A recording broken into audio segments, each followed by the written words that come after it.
PLC, programmable logic controller. अगर सब बड़े प्लांट्स को जिनमें oil and gas, power plant और सीमेंट प्लांट इन्वॉल्व हैं, इनको पीएलसी चलाती है, तो फिर एचएमआई, ह्यूमन मशीन इंटरफेस क्या करती है? ऑपरेटर को एचएमआई से क्या बेनिफिट मिलता है और वो एचएमआई की हेल्प से कैसे प्लांट को चलाता है? इस वीडियो में हम एक सिंपल एग्जांपल से समझेंगे और साथ ही step by step full detail के साथ एचएमआई डिजाइन करेंगे। तो स्टार्ट करते हैं। HMI, human machine interface. इसके नेम से हमें क्लियर हो रहा है कि ये ऐसी चीज है जो ह्यूमन बीइंग और मशीन के सेंटर में एक लिंक बनाएगी, जिससे इंसान को मशीन को समझने में बहुत आसानी होगी। इसको समझने के लिए मैं बिल्कुल एक सिंपल कार की एग्जांपल लूंगा। अगर मैं कार के डैशबोर्ड को देखूं, इसके ऊपर कितनी ज्यादा लाइट्स ऑन हो रही हैं, हर लाइट मुझे एक इन्फॉर्मेशन दे रही है। इवन कि मैं मैकेनिक नहीं हूं और मुझे इंजन का नहीं पता, लेकिन फिर भी मैं इन लाइट्स की वजह से पूरे इंजन के ऊपर इन्फॉर्मेशन रख सकता हूं कि वो ठीक है या खराब है। और अगर मैं इंजन साइड को ओपन करके देखूं तो उसके अंदर इतना कम्प्लेक्स है कि मुझे समझ नहीं आएगा। और इनसाइड अगर हम इंजन के देखें, जिसमें बहुत ज्यादा गेयर मूव कर रहे हैं और ऑयल और हर चीज मूविंग है, वो तो बिल्कुल भी समझ नहीं आएगी। वो मे भी एक नॉर्मल पर्सन को बिल्कुल आइडिया नहीं होगा कि इंजन के इनसाइड क्या हो रहा है। लेकिन आउटसाइड डैशबोर्ड पे एचएमआई की हेल्प से मुझे पूरी इंफॉर्मेशन मिल रही है कि मेरे इंजन की कंडीशन ठीक है या खराब है। बिल्कुल इसी तरह अगर मैं एचएमआई को यूज नहीं करूंगा तो मेरा कोई भी फ्रेंड आइडिया नहीं कर सकता कि मोटर क्यों नहीं चल रही। और अगर वो एक्सपर्ट नहीं है पीएलसी का, तो सेम इंजन की तरह पीएलसी के अंदर वो प्रोग्रामिंग को अंडरस्टैंड नहीं कर सकेगा। अब इसी बेस के ऊपर हम इस सिंपल एग्जांपल को देखते हैं और इसी वीडियो में हम बात करेंगे कि एचएमआई बनानी कैसे है। एक स्टार्ट बटन है, एक स्टॉप बटन है, मेरी पीएलसी की दो इनपुट्स पे कनेक्ट हुआ है और आउटपुट के ऊपर एक रिले कनेक्ट हुई है, उसके ऊपर मोटर कनेक्ट हुई है। अब हम क्विकली देख लेते हैं कि मोटर कैसे स्टार्ट होगी। मैंने यहां से स्टार्ट बटन प्रेस किया, इनपुट हाई हो गई लेकिन आउटपुट हाई नहीं हुई। मैंने स्विच को रिलीज कर दिया, दोबारा फिर मैंने स्टार्ट बटन को प्रेस किया लेकिन आउटपुट हाई नहीं हुई। उसके बाद मैंने फिर स्टार्ट स्विच को छोड़ दिया और अब मैं यहां पे पीएलसी के प्रोग्राम को चेक करूंगा कि ये क्यों हाई नहीं हो रही। उसके लिए मुझे पीएलसी प्रोग्रामर को कॉल करनी पड़ेगी। वो आके पीएलसी का प्रोग्राम देखेगा और उसने मुझे 2 पॉइंट्स बताए। फर्स्ट पॉइंट के स्टॉप इनपुट हाई नहीं है 0.1 और सेकंड पॉइंट इसमें ऑन डिले टाइम लगा हुआ है। इसका मतलब कि मुझे स्टार्ट बटन को 5 सेकंड के लिए प्रेस करना पड़ेगा। अब उसके बाद मैंने यहां पे जब चेक किया तो मेरी इनपुट हाई नहीं थी 0.1, तो मैंने पहले टेक्नीशियन को बता के स्विच को चेक करवाया। जैसे ही उसने स्विच को ठीक किया मेरी इनपुट हाई हो गई 0.1। मैंने उसके बाद स्टार्ट स्विच को प्रेस किया और उसको प्रेस करके रखा 5 सेकंड के लिए, तो 5 सेकंड के बाद मेरी आउटपुट हाई हो गई और मेरी मोटर चल पड़ी। अब हमने यहां पे देखा एचएमआई ना होने की वजह से मुझे पीएलसी प्रोग्रामर को कॉल करना पड़ा और उसके ऊपर मे बी 3-4 आवर लगे कि वो प्रोग्राम को स्टडी करेगा और फिर मुझे बताएगा। नेक्स्ट अब हम देखते हैं कि अगर एचएमआई कनेक्ट हो जाए तो ऑपरेटर को क्या बेनिफिट मिलेगा। ये एचएमआई की स्क्रीन है, इसके ऊपर सारी इंफॉर्मेशन आ रही होती है जो पीएलसी के इनसाइड होती है। मैक्सिमम इंफॉर्मेशन यहां पे दे दी जाती है ताकि ऑपरेटर उसको खुद ही देखे और उसकी बेस पर डिसीजन करे कि मोटर को कैसे चलाना है और कैसे बंद करना है। इस सिचुएशन में जैसे ही ऑपरेटर ने मोटर इंफॉर्मेशन वाला पेज ओपन किया तो उसको डायरेक्ट नजर आ गया कि स्टॉप की इनपुट हाई नहीं है। इसलिए उसने बगैर टाइम वेस्ट किए टेक्नीशियन को बताया कि स्विच को चेक किया जाए। उसने स्टॉप स्विच को जैसे एडजस्ट किया, ये इनपुट हाई हो गई। अब उसको ये पता लग गया कि मोटर स्टार्ट हो सकती है, मोटर रेडी टू स्टार्ट है। और साथ ही उसको ये भी पता लग गया कि ऑन डिले टाइम है 5 सेकंड का। अब अगर उसने मोटर को स्टार्ट करना है तो 5 सेकंड के लिए स्टार्ट बटन को प्रेस रखेगा। ये उसने 5 सेकंड के लिए प्रेस रखा बटन को। जैसे ही 5 सेकंड टाइम पूरा हुआ, आउटपुट हाई हुई और मोटर चल पड़ी। मोटर चलने के बाद स्टार्ट स्विच को छोड़ दिया लेकिन आउटपुट लो नहीं हुई क्योंकि वो इंटरनल मेमोरी की वजह से लैच हो चुकी है। मोटर को स्टॉप करने के लिए जैसे ही मैंने स्टॉप स्विच को प्रेस किया, मेरी ये वाली इनपुट भी लो हो गई और मेरी मोटर भी ऑफ हो गई। और यहीं पे अगर मैं स्टार्ट स्विच को दोबारा प्रेस करूंगा तो मोटर नहीं चलेगी क्योंकि यहां पे इंफॉर्मेशन भी हमें आ रही है कि नहीं चल सकती मोटर। इसलिए मुझे स्विच को चेक करना पड़ेगा। अगर ये स्विच पे प्रॉब्लम है कि हर स्टॉप के ऊपर ये इशू करता है तो इसको चेंज किया जाए, ताकि नेक्स्ट टाइम जैसे ही मैं स्टॉप स्विच को प्रेस करके रिलीज करूं तो उसके बाद वो नॉर्मल कंडीशन में 0.1 इनपुट को हाई रखे और यहां पे इंफॉर्मेशन में भी यहां पे ग्रीन सिग्नल नजर आना चाहिए। अब मेरी motor next ready to start है। ये बिल्कुल एक सिंपल सी एग्जांपल हमने समझी, इससे हमें ये आइडिया हो गया कि एचएमआई का कितना बेनिफिट है। और अब अगर हम सीमेंस PCS7 सॉफ्टवेयर में बना हुआ एक सीमेंट प्लांट का एचएमआई देखें तो इसके ऊपर thousands of information blocks use हो रहे हैं, जिसमें अगर हम मोटर की फेस प्लेट को खोलें तो उसमें मोर देन 100 इंफॉर्मेशन पैरामीटर्स आ रहे हैं। अगर हम वाल को ओपन करें, इसी तरह टेम्परेचर सेंसर की फेस प्लेट को ओपन करें तो उसमें भी बहुत ज्यादा इंफॉर्मेशन मिल रही है, जिससे ऑपरेटर क्विकली प्रॉब्लम सॉल्व कर लेता है और प्लांट को कंटिन्यू रनिंग में रखता है। अब मैं नेक्स्ट ये एक्सप्लेन करूंगा कि एचएमआई बनाएंगे कैसे। उसके लिए मुझे PCS7 सॉफ्टवेयर में जाना पड़ेगा। कोई भी मेरा फ्रेंड अगर देख रहा है तो आई होप उसको काफी अंडरस्टैंडिंग हो चुकी होगी कि एचएमआई का कितना बेनिफिट है। तो इस वीडियो को डिटेल में देखें क्योंकि इसमें मैं बेसिक स्टेप से स्टार्ट करूंगा और लास्ट में हम इसी PCS7 के पेज तक आएंगे। मैंने अपने लैपटॉप में PCS7 सॉफ्टवेयर इंस्टॉल नहीं किया क्योंकि उसकी वजह से मेरे लैपटॉप की स्पीड स्लो हो जाएगी, इसलिए मैंने उसको वर्चुअल मशीन में इंस्टॉल किया। इसकी डिटेल मैंने एक और सेपरेट वीडियो में बताई हुई है, उसका लिंक मैं डिस्क्रिप्शन में पेस्ट कर दूंगा, कोई मेरा फ्रेंड वहां से देख सकता है। अब मैं यहाँ से वर्चुअल मशीन ओपन कर लूंगा। ये मैं वर्चुअल मशीन में चला गया, इसको मैं फुल साइज कर लूंगा। ये मैंने PCS7 इंस्टॉल किया हुआ। कोई मेरा फ्रेंड टिया पोर्टल भी कर सकता है, लेकिन उसमें फिर PCS7 का प्रोजेक्ट नहीं बनेगा। अगर आपने बड़ा प्रोजेक्ट बनाना है जिसके अंदर एक SCADA सिस्टम बनेगा तो फिर हमें PCS7 इंस्टॉल करना पड़ेगा। और अगर मैंने कोई स्मॉल HMI बनानी है जिसके ऊपर छोटा कंट्रोल सिस्टम हो तो फिर मैं TIA पोर्टल भी कर सकता हूँ। हम यहाँ पे 100% अंडरस्टैंडिंग करेंगे कि HMI कैसे बनती है। उसकी बेस पे कोई भी मेरा फ्रेंड कोई और सॉफ्टवेयर अगर यूज करता है, योकोगावा का, ECS, यूनिटी, मित्सुबिशी का, किसी भी सॉफ्टवेयर में इसी बेसिक प्रिंसिपल पे वर्क होगा, सिर्फ उसमें एनवायरनमेंट डिफरेंट हो सकता है। तो अब स्टार्ट करते हैं। ये वीडियो मेरी PLC प्रोग्रामिंग वीडियो सीरीज की 4th वीडियो है, क्योंकि फर्स्ट वीडियो में मैंने ये हार्डवेयर ऐड किया था, सेकंड वीडियो में मैंने स्कैन साइकिल को एक्सप्लेन किया था, थर्ड वीडियो में मैंने PLC की मेमोरी को एक्सप्लेन किया था और ये सेकंड CPU ऐड किया था, क्योंकि इस CPU के अंदर हमारे पास ईथरनेट कनेक्शन है। फर्स्ट वीडियो में मैंने ये वाला CPU ऐड किया था PLC 1, इसके CPU में ईथरनेट पोर्ट नहीं है और HMI के लिए मुझे हाई स्पीड चाहिए, इसलिए आजकल जितने भी HMI सिस्टम लगे होते हैं, PC या OP, दोनों चीजें लग सकती हैं, वो दोनों इथरनेट कनेक्शन पे लगते हैं हाई स्पीड होने की वजह से। सबसे पहले मैं यहाँ पे राइट क्लिक करूंगा और राइट क्लिक करने के बाद प्रॉपर्टीज में जाऊंगा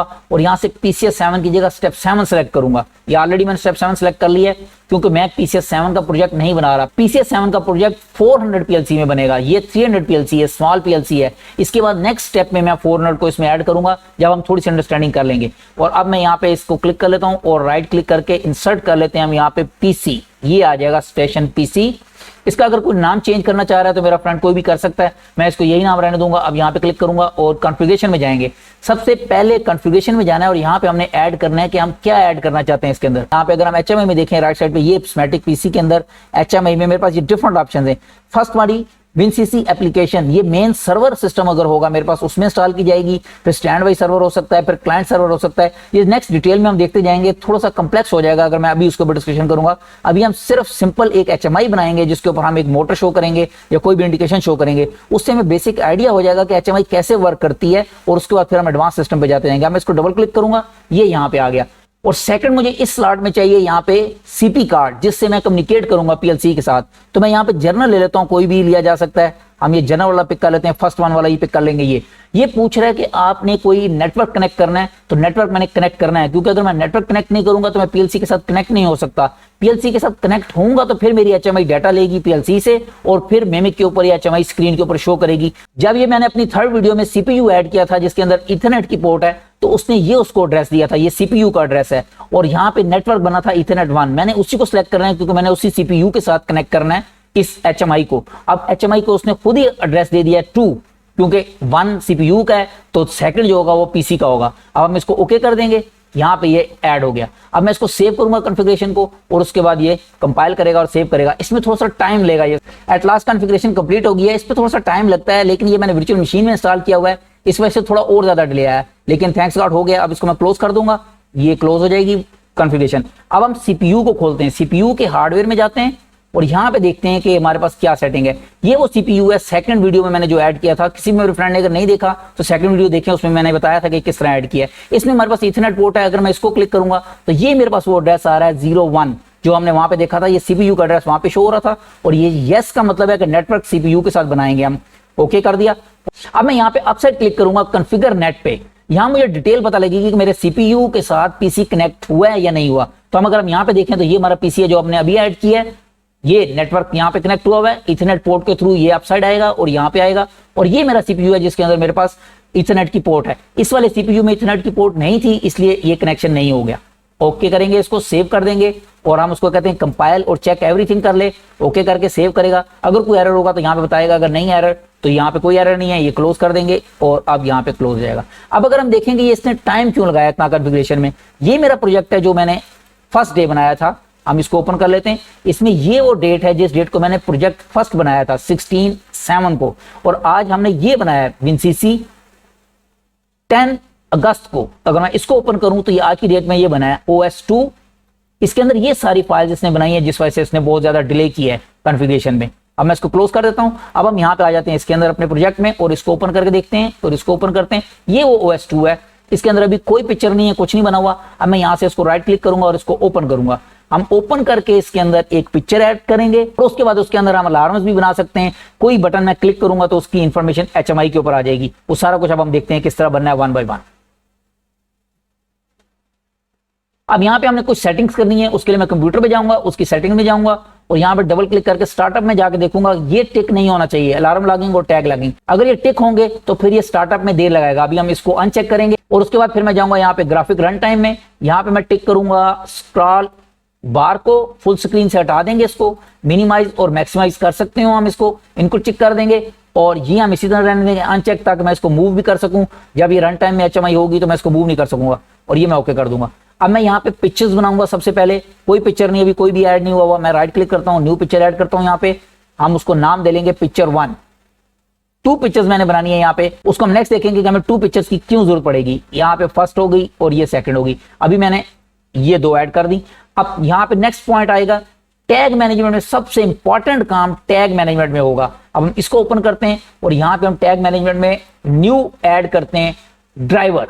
अब मैंने ड्राइवर कौन से ऐड करने हैं, ये वाले स्मैटिक S7 प्रोटोकॉल सूट में ऐड करूंगा। जब मैं सूट ऐड करूंगा तो उसमें कितनी सारी ऑप्शन सारी आ जाएंगी, MPI port, Profibus, Ethernet, slot, TCP/IP, ये सब आ गई हैं। मेरा CPU इसके थ्रू कनेक्ट होगा, इसलिए मुझे ये चाहिए यहाँ पे ड्राइवर। अब यहाँ पे हम CPU का एड्रेस ऐड करेंगे और CPU को ऐड करेंगे, तो उसके लिए क्या करूंगा, मैं राइट क्लिक करूंगा, न्यू कनेक्शन करूंगा। ये न्यू कनेक्शन आ गया, इसको मैं नाम दे दूंगा PLC2_300, क्योंकि मेरी 300 PLC है। जब मैं बाद में इसमें 400 ऐड करूंगा तो मैं इसी में एक और ऐड कर दूंगा 400। ये बन गया। अब मैं इस पर राइट क्लिक करूंगा और इसकी प्रॉपर्टीज में जाऊंगा। अब यहाँ पे हमने 100% सेटिंग करनी है जो हमें हार्डवेयर में देखी थी। अब मैं उसके लिए CPU पे जाता हूँ और इसको क्लिक करता हूँ और यहाँ पे मैं देखूंगा कि मेरा CPU कहाँ पे लगा हुआ है। CPU मेरा ये है, उसका एड्रेस क्या है 192.168.0.1, ये एड्रेस वहां पे दे दूंगा। ये मैंने इसको बताना है कि मैंने किस एड्रेस से CPU को कनेक्ट करना है, 192.168.0.1। नेक्स्ट पॉइंट है रैक कौन सा है, मेरा CPU रैक 0 पे लगा हुआ है। ये है CPU रैक 0। ये सारी डिटेल वीडियो 2 में मैंने बताई हुई है, वहां से देखी जा सकती है। तो रैक 0 यहाँ पे सिलेक्ट हो जाएगा और CPU लगा हुआ किस स्लॉट में है, स्लॉट 1 खाली है, स्लॉट 2 में लगा हुआ है, तो मैं यहाँ पे 2 लिखूंगा ऐसे। अब मेरी ये सेटिंग हो गई है। अब मेरा इस एड्रेस के ऊपर, इस रैक के ऊपर और इस स्लॉट के ऊपर मेरा PC कनेक्शन करेगा। ओके, कंफ्लिक्ट आ गया, IP इनकरेक्ट क्यों आ गई, ये डॉट, सॉरी मिस्टेक से यहाँ डॉट रह गया था, ये डॉट डाल दिया और अब ओके हो गया। अब नेक्स्ट पॉइंट, मैंने ये सारा प्रोजेक्ट रियल CPU में नहीं बनाना, मैंने इसके लिए यहाँ पे सिमुलेटर यूज करना है। तो मैं इसको सिमुलेटर को ओपन करूंगा, इसको हम मिनिमाइज करते हैं। ये सिमुलेटर है, इसको जब मैं ओपन करूंगा तो इसका मतलब मैंने सिमुलेटर में प्रोजेक्ट बनाना है, तो मुझे सिमुलेटर के ऊपर सिलेक्शन करनी पड़ेगी वहां पे HMI के अंदर।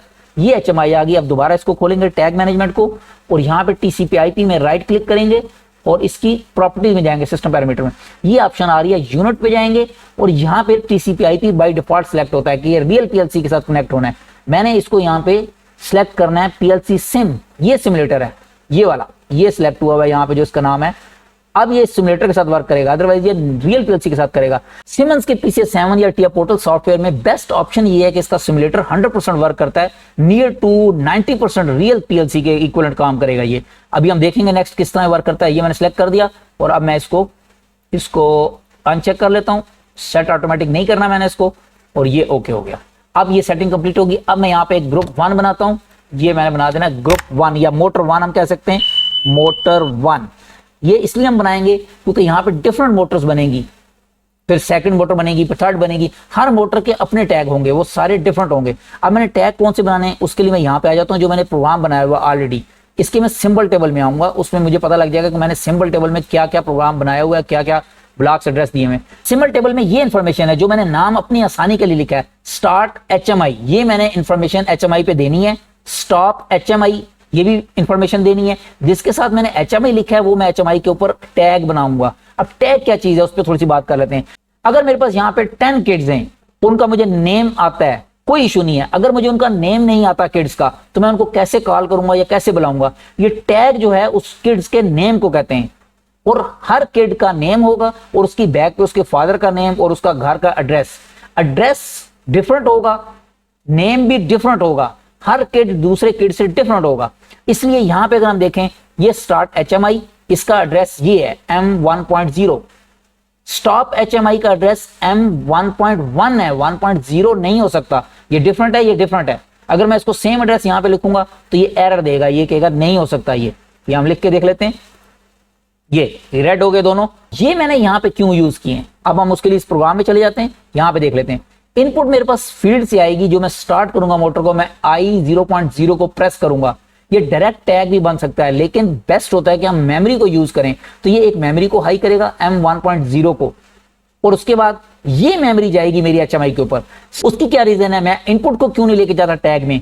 अगर मैं लेके जाऊंगा और फ्यूचर में मेरी फिजिकल इनपुट डैमेज हो गई, क्योंकि ये फिजिकल इनपुट फील्ड से कहीं ना कहीं जंप हो सकता है, कहीं शॉर्ट हो सकता है, डैमेज हो सकती है, तो फिर अगर मुझे ये इनपुट डैमेज होगी तो मुझे यहाँ पे आके अपनी HMI में और इन टैग्स में और इस मैनेजमेंट में भी सारी चेंजेस करनी पड़ेंगी, जो कि प्रॉब्लम हो सकता है। मैं इनपुट की जगह ये मेमोरी एड्रेस यूज करूंगा जो मैंने इस प्रोग्राम में हाई कर ली है। जैसे इनपुट हाई होगी ये मेमोरी हाई हो जाएगी। अब मैं वहां पे जो टैग बनाऊंगा वो मेमोरी का बनाऊंगा, उसको हम यहाँ पे बना लेते हैं। फर्स्ट टैग मैंने बना दिया स्टार्ट अंडरस्कोर M1, ये टैग का नेम हो गया। आगे उसकी टाइप आएगी, टाइप बोलियन है ये, क्योंकि ये बिट है, डिजिटल इनपुट के अगेंस्ट बनेगा। इसको मैं थोड़ा सा बिग कर लेता हूं, ये बिग हो गया। अब हम इधर चले जाएंगे, ये PLC का नाम आ गया, PLC2 यही होगी, मोटर ग्रुप 1 होगा। और एड्रेस हम क्या देंगे जो हमने वहां पे सिलेक्ट किया, DB भी हो सकता है एड्रेस, लेकिन DB अभी मैं नहीं दूंगा क्योंकि DB के साथ फिर FB कनेक्ट करना पड़ेगा। वो मैं नेक्स्ट वीडियो में एक्सप्लेन करूंगा कि FB कैसे बनता है और फिर उसके साथ DB कैसे कनेक्ट होता है। हम यहाँ पे बिट मेमोरी लगाएंगे। बिट कौन सी है, 1.0, ये लग गई। नेक्स्ट हम एक टैग बनाएंगे stop, STOP, stop underscore M1, इसको भी नाम दे लेंगे। ये भी बुलियन होगा, इसको भी हम यहां से बूल सेलेक्ट करेंगे, ये बूल आ गया, ये भी बिट टाइप है। और इसका एड्रेस होगा, नेक्स्ट इसी को मैं क्लिक कर सकता हूं ऐसे, ये 1 आ जाएगा, ये आ गया। और नेक्स्ट एक मैंने बनाना है जो अगर हम यहां पे देखें जितने हमारे पास सिंबल टेबल में लिखे हुए हैं उतने हमने बना देने, 1 2 और ये 3rd। अब एक ये बनाना है और एक हमने बनाना है कमांड का, वो भी बूल होगा 1.3। ये मैंने HMI के ऊपर नहीं लेके जाना, M1.2, इसलिए मैंने इसके साथ अंडरस्कोर HMI नहीं लिखा। ये मेरी आसानी के लिए सिंबल है, जो भी मैं बनाना चाहूं यहां पे मैं लिख सकता हूं। ये भी हम नेक्स्ट देख लेते हैं यहाँ पे कि कैसे लिखें। इसके ऊपर राइट क्लिक करते हैं, इनपुट के ऊपर एडिट सिंबल में जाते हैं, यहां पे भी लिख सकते हैं और यहां पे भी लिख सकते हैं। जो मैं सिंबल लिखूंगा वो यहां पे आ जाएगा एड्रेस के साथ। अच्छा, अब मैंने यहां पे बनाना है एक आउटपुट का, उसको मैं लिख लेता हूं कमांड आउट। इसी को आप तो कॉपी कर सकते हैं, कॉपी कर लेता हूं यहां से, M1.3 बनेगा। ये यहां पे आ जाएंगे और यहां पे आ जाएंगे। नेक्स्ट होगा मोटर कमांड, लिखते हैं इसको हम मोटर 1 कमांड, या आउटपुट हम कह सकते हैं इसको। ये भी एक बूल होगी, इसको भी सिलेक्ट करेंगे बिट, और फिर नेक्स्ट आ जाएंगे यहां पे, इसको हम एड्रेस देंगे सेम उसी तरह नीचे कर लेंगे, लेकिन इसको चेंज करेंगे क्योंकि ये 3 था, 2 नहीं है। और एक लास्ट हमारा रह गया ऑन डिले टाइम, इसको हम कर लेते हैं यहां से कॉपी, Ctrl+C कर लेता हूं और उसके बाद नीचे आके यहां पे Ctrl+V कर लेंगे। और यहां पे हम देखते हैं इसकी टाइप डिफरेंट है, ये बूल नहीं है क्योंकि ये हमारे पास एक टाइमर है, क्योंकि ये MD होगा, यहां पे आएगा अनसाइंड 32 बिट। और उसके बाद यहां पे मैं इसका एड्रेस दे दूंगा, क्योंकि ये डबल वर्ड है, यहां पे लिखेंगे MD2। MD2 मैंने यहां पे क्यों एड्रेस लिखा, एड्रेस सेम होगा जो मेरी PLC के अंदर है। ये हम HMI में बना रहे हैं WinCC के अंदर, और ये मेरा PLC का प्रोग्राम है, ये लिखा हुआ एड्रेस MD2, इसमें ऑन डिले टाइम आएगा। अब ये हमारा कंप्लीट हो गया, टैग्स कंप्लीट हो गए। अब मैं यहाँ पे इसके अंदर एक पिक्चर ऐड करता हूँ। नेक्स्ट हमारा काम रह गया था पिक्चर का, ये पिक्चर आ गई और अब मैं पिक्चर को ओपन कर लेता हूँ। यहाँ पे हम एक बटन ऐड कर लेते हैं सिंपल सा। उसके लिए मैं क्या करूंगा, इसको बड़ा कर लूंगा थोड़ा सा ताकि मैं इसको इजीली चेंज कर सकूं। सबसे फर्स्ट काम क्या करेंगे, अब ये मैंने क्लिक कर दिया और यहाँ पे हम क्लिक करते हैं तो कलर चेंज नहीं हो रहा। उसकी रीजन ये कि मैं इफेक्ट में जाऊंगा और स्कीम को यहाँ पे नो करूंगा कि ग्लोबल मैंने नहीं करनी, मैं अपनी मर्जी से चाह रहा हूं जो मैं करना चाहूं। तो ये मैं सिलेक्ट कर लूंगा कलर, और उसके बाद मैं यहाँ पे एक सर्कल रख लेता हूं, ये वाला, ये सर्कल आ गया। और इसके इफेक्ट में भी जाके मैं इसको नो कर दूंगा ताकि मैं अपनी मर्जी से इसको कलर दे सकूं। अब हम कलर में जाएंगे और यहां पे मैं कलर दे लेता हूं इसको ग्रीन, ये ग्रीन कलर हो गया। बिल्कुल सिंपल मैं समझाने की कोशिश कर रहा हूं। मैंने इस सर्कल के साथ टैग लगाना है कि मैं उस टैग को जब 1 करूंगा तो ये विजिबल हो जाएगा, जब मैं इसको 0 करूंगा तो ये अनविजिबल हो जाएगा। तो उसके लिए मैं इसको टिक करूंगा। अगर मैं इसे सिलेक्ट नहीं करूंगा, जैसे मैंने भी सिलेक्ट किया है, तो इसके साथ टैग नहीं लगेगा। अगर मैं इधर सेलेक्ट करूंगा तो ये प्रॉपर्टीज जो आ रही हैं वो इस स्क्रीन की आ रही हैं, मैंने इसको सिलेक्ट करना है। अब ये प्रॉपर्टीज इसकी आ गई। अब मैं यहाँ पे मिसलिनियस में जाऊंगा और डिस्प्ले पे नो करूंगा, क्योंकि मैं हर टाइम इसको विजिबल नहीं करना चाहता। और यहाँ पे मैं इसके आगे टैग लगा दूंगा, ये टैग लगेगा। राइट क्लिक करेंगे इसके ऊपर, यहाँ से टैग में कौन सा लगाऊं, मैं इसके साथ ये लगाता हूँ स्टॉप बिट M1.1। जब 1 होगा तो ये ग्रीन विजिबल हो जाएगा, और जब ये 0 होगा तो फिर ये अनविजिबल हो जाएगा। इसको ओके कर देते हैं और उसके बाद यहाँ सेव कर देते हैं। यहाँ पे एक बटन ऐड करना है, उसकी क्या रीजन है वो नेक्स्ट अभी हम देखते हैं। यहाँ पे हम इसको बड़ा सा बटन ऐड कर लेंगे, इसको मैं नाम लिख लूंगा टू पेज 02। पेज 2 पे जाना है और उसके साथ यहाँ पे हम पिक्चर कौन सी सिलेक्ट करेंगे, 2 वाली। ओके कर देंगे, ओके कर देंगे। जैसे ही मैं इस बटन को क्लिक करूंगा तो पिक्चर 2 पे चला जाएगा। और अब हम पिक्चर 2 को ओपन करते हैं, उस पे क्या है, पिक्चर 2 पे कुछ भी नहीं है, अभी एम्प्टी पड़ी है। तो मैं क्या करूंगा, इस बटन को कॉपी कर लूंगा यहाँ से और पिक्चर 2 पे आके सिर्फ इसको पेस्ट कर दूंगा। उसके ऊपर क्या लिखूंगा, मैं यहाँ पे लिखूंगा 2 पेज 1। अगर मैंने पेज 1 पे जाना होगा तो मैं यहाँ पे पिक्चर 1 सिलेक्ट कर लेता हूं और उसको सेव कर लेता हूं। अब जब मैं पेज 2 को ओपन करूंगा तो ये इस बटन को प्रेस करने से मैं पेज 1 पे चला जाऊंगा, और जब मैं पेज 1 को सिलेक्ट करूंगा और इस बटन को प्रेस करूंगा तो मैं पेज 2 पे आ जाऊंगा। इसकी क्या रीजन है, इसको हम नेक्स्ट देखते हैं। अब यहाँ पे हमारे पास कंप्लीट हो गया ये, इसको हम चेक कर लेते हैं। उसके लिए मेरे पास रन जो मोड में डालना है वो यहां से मैं डाल सकता हूं। इसको मेन विनसीसी का पेज यहां से रन मोड में जाता है, लेकिन अगर PLC 400 ऐड करूंगा और PCS 7 को रन करूंगा तो फिर मैं यहां से करूंगा। अभी मैं यहां से उसको रन मोड में नहीं डालूंगा क्योंकि मैंने 400 CPU नहीं यूज किया, मैंने 300 CPU यूज किया है, इसलिए मैं स्मॉल एक सिंगल पिक्चर चलाऊंगा। लेकिन उससे पहले अब हम यहाँ पे 400 CPU को रन मोड में डालते हैं पहले, फिर उसके बाद हम देखेंगे यहाँ पे टैग कनेक्शन हुआ या नहीं हुआ। अगर टैग कनेक्शन होगा CPU के साथ फिर हमारी HMI के ऊपर ग्रीन स्टॉप वाली इंडिकेशन विजिबल होगी। इसको मैं नीचे कर देता हूं और यहां से इसको अनचेक कर लेते हैं। इस CPU में इसको सिलेक्ट कर लेते हैं और ये डाउनलोड कर लेते हैं। ये CPU डाउनलोड हो गया कंप्लीट और इसको मैंने रन मोड में डाल दिया। अब मेरा सिम्युलेटर रन मोड में चला गया, ओके नो इशू। अब हम जाते हैं इसके अंदर और HMI को अपनी रन करते हैं। ये आएगी HMI और ये रन। अब हम देखते हैं क्या सिचुएशन बनेगी। यहाँ पे टिक, ये टिक आ गया है क्योंकि मेरे पास यहाँ पे कम्युनिकेशन स्टार्ट हो गई है PLC के साथ। अगर ये कम्युनिकेशन स्टार्ट ना होती तो ये टिक नहीं होना था, यहाँ पे ऐसे क्रॉस आना था। ये मैं इधर शो कर लेता हूँ और ये रन टाइम है जो ऑपरेटर देखेगा कंप्यूटर के ऊपर।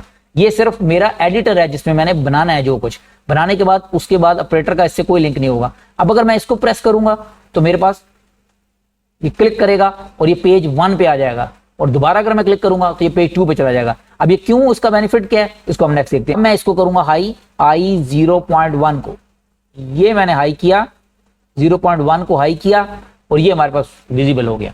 ये थोड़ा सा डिले से आया है, उसकी क्या रीजन है, उसके लिए हम दोबारा इसमें चले जाते हैं कॉन्फ़िगरेशन में, इसको क्लिक करेंगे और इसके ये टाइम दिया हुआ है यहाँ पे अपडेट साइकिल टाइम 2 सेकेंड है, इसलिए उसने थोड़ी सी डिले की है। अब मैं इसको डबल क्लिक करता हूं और यहाँ पे ऑप्शन में जाता हूं और इसको कहता हूं ओपन चेंज। अगर मैं इसमें ये ऑप्शन दूंगा तो उतनी देर के बाद यहाँ पे विजिबल होगा या जो भी मैंने एक्शन करना है वो करेगा। मैं यहाँ पे इसको ओपन चेंज करके ओके कर दूंगा, अब ये फौरन चेंज करेगा। ओके, इसको सेव कर दिया और अब यहाँ पे हमें जरूरत पड़ेगी पिक्चर चेंज करने की। इस वजह से मैंने बटन बनाया था ताकि मैं पेज को रिफ्रेश कर सकूं। अगर मैं ये बटन नहीं बनाऊंगा तो फिर मैं यहाँ से इसको चेंज नहीं कर सकता, मुझे फिर इसको स्टॉप करना पड़ेगा। यहाँ से आके स्टॉप करूंगा और दोबारा फिर रन मोड में डालूंगा इस पेज को, यहाँ से उस पर टाइम लगेगा। इसलिए हम क्या करते हैं, 2 पेज बना लेते हैं और इसको जैसे अब मैं ये चेंज करूंगा, ये पेज 1 पे गया और अब मैंने जैसे ही दोबारा पेज 1 को क्लिक किया, अब ये रिफ्रेश्ड आ गया, अब ये फौरन वर्क करेगा। अब हम करके देख लेते हैं, जैसे मैं इसको 0 करूंगा ये फौरन 0 हो गया। अब मैं इसको 1 करता हूं, ये फौरन 1 हो गया। जो 2 सेकंड का डिले था वो नहीं आएगा। अब अगर ये मैंने मेमिक चेंज करने वाली ऑप्शन ना बनाई हो तो फिर ये मुझे बार बार स्टॉप करना पड़ेगा और रन करना पड़ेगा। अब मैं इसी तरह और ऐड कर लेता हूं एक इसके ऊपर इनपुट, इसी को कॉपी कर लेते हैं और इसको मैं पेस्ट कर दूंगा, लेकिन इसके साथ मैं टैग अटैच कर दूंगा स्टार्ट वाला। यहां पे अगर हम जाएं, इसको मैं क्योंकि मैंने सिलेक्ट इसे किया हुआ है तो टैग अब इसका चेंज हो जाएगा। यहाँ पे मैं लगा लेता हूं स्टार्ट को, सेम ओपन चेंज होगा क्योंकि मैंने कॉपी इसे किया था, इसलिए ये भी सेम होगा। इसको सेव कर दिया और यहाँ पे अब नेक्स्ट हम लगा लेते हैं एक, इसमें हम लगाएंगे ये फील्ड इनपुट, ये आ गई। इसको हम यहाँ पे टैग अटैच कर देंगे, ये वाला टाइम जो मैंने यहाँ पे शो कराना है, और उसको हम फॉन्ट इसको दे देंगे इंक्रीज करके फॉन्ट साइज हम दे देते हैं इसको 24। तो फिर हम देखते हैं कि ये बड़ा कितना होगा। अभी कुछ हो गया, थोड़ा सा और कर लेते हैं इसको, फॉन्ट को अप करके यहाँ से ये फॉन्ट आ गया और ये 24 को हम इंक्रीज करके 50 कर लेते हैं, क्योंकि ये मुझे बहुत स्मॉल लग रहा है। ये हमारे पास ऊपर इंक्रीज हो गया इसका साइज, और साथ ही हम इसको बोल्ड भी कर लेते हैं। सारी ऑप्शंस यहाँ पे होंगी, कोई भी मेरा फ्रेंड देखेगा उसको 100% क्लियर हो जाएगा कि किस तरह ये वर्क कर रहा है। ये आ गया। अब मैं इसको यहाँ पे रख लेता हूँ और इसको सेव कर लेता हूँ, और अब हम इसके ऊपर जाते हैं। अब यहाँ पे अगर मैं देखूं तो मेरे पास जो पुराना पेज 1 था उसमें यहाँ पे ये नहीं बने हुए थे। अब मैं यहाँ से इसको क्लिक करूंगा पेज 2, ये पेज 2 पे गया, और अब मैं दोबारा इसको जब पेज 1 क्लिक करूंगा तो ये नया पेज वो आ गया जिसमें ये बना हुआ है, ये वाला। अगर मैं ये देखना चाह रहा हूं कि ये कर्सर क्यों आ रहा है, तो मैं यहाँ पे आऊंगा एडिटर में मैं इसको क्लिक करूंगा, इसकी प्रॉपर्टीज में जाऊंगा और जहां पे मैंने टैग लगाया उसके ऊपर जाते हैं, इसको जरा इस तरह बिग कर लेते हैं और ये आउटपुट में जाते हैं। ये फील्ड टाइप आ रही है आईओ फील्ड, इसका मतलब इनपुट भी हो सकता है और आउटपुट भी हो सकता है। अगर मैं यहाँ पे क्लिक करूंगा और मैं सिर्फ इसको इनपुट दूंगा तो फिर मेरा कर्सर ब्लिंक करेगा ताकि मैं उसको इनपुट दे सकूं। अगर मैं यहाँ पे सिर्फ देखना चाह रहा हूँ वैल्यू, उसको मैंने इनपुट नहीं देनी, तो फिर मैं इसको आउटपुट करूंगा। मैंने इसको आउटपुट कर दिया, अब मैं इसको सेव कर देता हूँ और उसके बाद फिर मैं यहाँ पे रन टाइम में आ जाऊंगा, पिक्चर 2 पे चला जाऊंगा, पिक्चर 1 दोबारा लेके आऊंगा। अब हमारा यहाँ पे वो कर्सर नहीं आएगा क्योंकि मैंने उसको आउटपुट सेलेक्ट कर लिया है। अब हम यहाँ पे देखते हैं, इसको चला के देखते हैं कि यहाँ पे टाइम कैसे आएगा।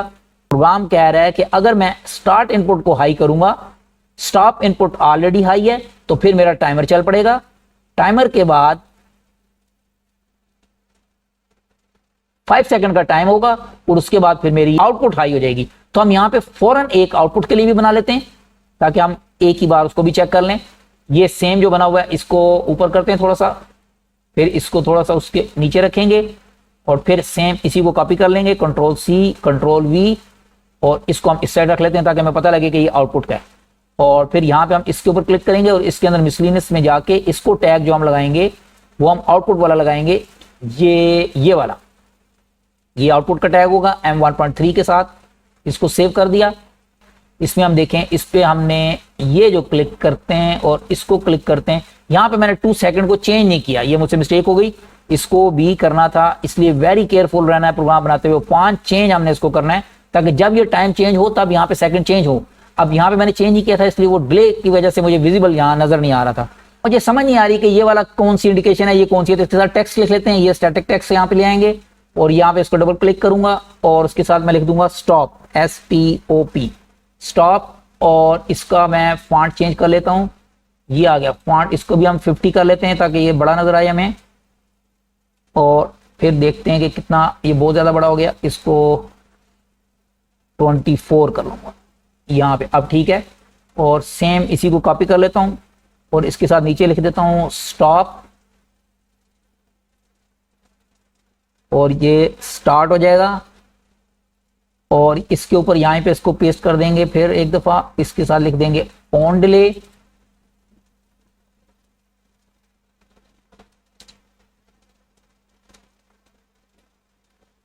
Motor on delay.